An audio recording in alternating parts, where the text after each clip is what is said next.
안녕하세요. 오늘은 1월 24일 화요일입니다. 요단의 세례, 광야의 시험. 마태복음 3장 13절부터 4장 11절까지 말씀입니다.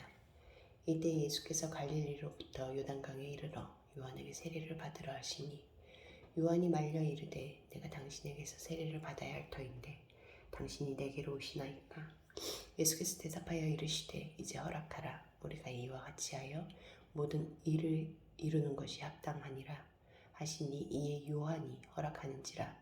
예수께서 세례를 받으시고 곧 물에서 올라오실새 하늘이 열리고 하나님의 성령이 비둘기같이 내려 자기 위에 임하심을 보시더니 하늘로부터 소리가 있어 말씀하시되 이는 내 사랑하는 아들이요 내 기뻐하는 자라 하시니라. 그때 예수께서 성령에게 이끌리어 마귀에게 시험을 받으러 광야로 가사 40일을 밤낮으로 금식하신 후에 줄이신지라. 시험하는 자가 예수께 나와서 이르되 네가 만일 하나님의 아들이었든 명하여 이 돌들로 떡덩이가 되게 하라. 예수께서 대답하여 이르시되 기록되었을 때 사람이 떡으로만 살 것이 아니요 하나님의 입으로부터 나오는 모든 말씀으로 살 것이니라 하였느니라 하시니 이에 마귀가 예수를 거룩한 성으로 데려다가 성전 꼭대기에 세우고 이르되 네가 만일 하나님의 아들이어든 뛰어내리라. 기록되었을 때 그가 너를 위하여 그의 사자들이 명하시리니 그들이 손으로 너를 받들어 발이 돌에 부딪히지 않게 하리로다 하였느니라.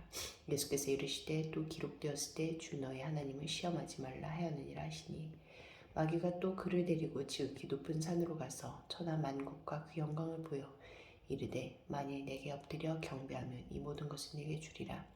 이에 예수께서 말씀하시되 사탄아 물러가라. 기록되었을 때 주 너의 하나님께 경배하고 다만 그를 섬기라 하였느니라.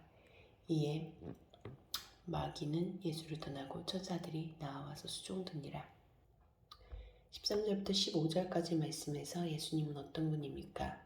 죄인을 위한 세례였지만 죄 없으신 예수님이 세례를 받으십니다. 죄인을 위해 죄인을 대신하여 죄인과 함께 죽음으로써 죄인을 살리고 하나님의 백성으로 새롭게 창조하는 소명에 충성하신 것입니다. 요단의 세례는 십자가의 세례를 내다보게 합니다. 이처럼 예수님은 죽음까지 받아들여야 할 소명인 줄 알면서도 그것만이 죄인을 살리고 하나님이 기뻐하시는 일인 줄 아셨기에 순종하셨습니다.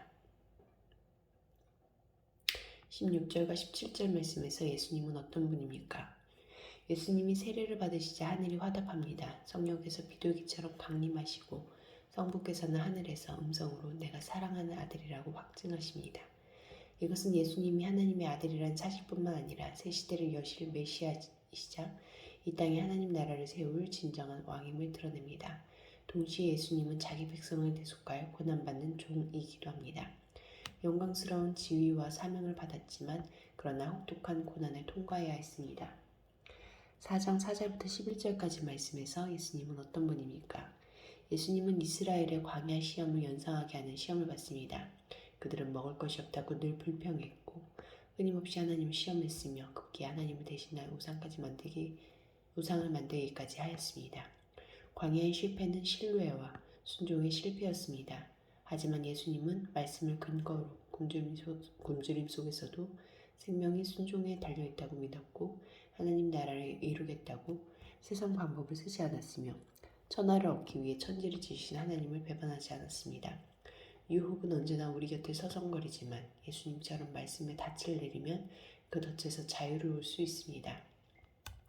4장 1절부터 3절까지 말씀에서 나에게 주시는 교훈은 무엇입니까? 예수님의 참 모습이 알려지자 마귀는 그 모습을 망가뜨리기 위해 나섭니다. 마귀는 예수가 하나님의 아들임을 부정하지 않습니다.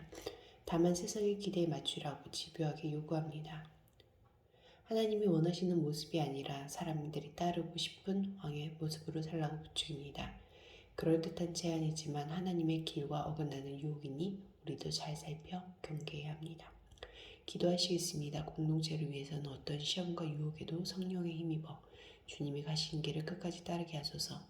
일방을 위해서는 마셜 제도에서는 오미크론의 심각한 확산으로 건강 재난이 선언되었다.